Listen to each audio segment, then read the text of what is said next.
जाते हैं, चिंता में हम जिंदा जल जाते हैं। इसलिए चिंता नहीं करनी, चिंता नहीं करनी, उससे दूर रहो, खुद भी दूर रहो और अपने माता पिता को, अपने परिवार के लोगों को भी उससे दूर रखो। अच्छी चीज नहीं है।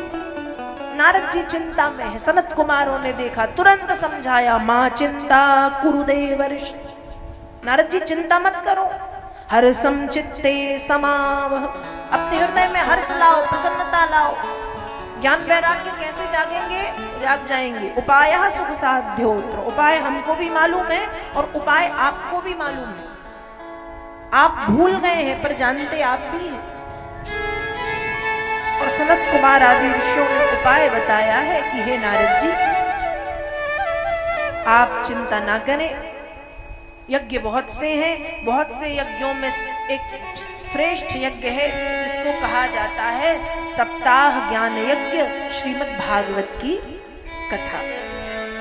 जैसे सिंह की गर्जना सुन के भेड़िए भागते हैं, वैसे ही श्रीमद् भागवत की ध्वनि सुन के कलयुग के पाप संताप समाप्त हो जाते हैं। तो आप भागवत की कथा सुनाइए ज्ञान वैराग्य को।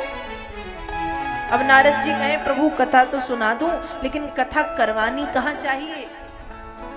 कथा सुनने के भी स्थान है, जैसे हर काम को करने का स्थान है। सोने के लिए कहाँ जाते हो? बेडरूम में। भोजन कहाँ बनता है? रसोई घर में, किचन में। पढ़ने कहाँ जाते हो? स्कूल में, विद्यालय में। नहाने कहाँ जाते हो? बाथरूम में। किचन में तो नहीं नहाते ना।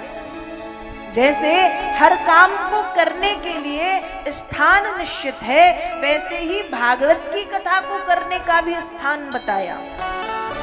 यदि भागवत की कथा घर पे की जाती है तो 1 गुना फल। कितना फल? 1 गुना।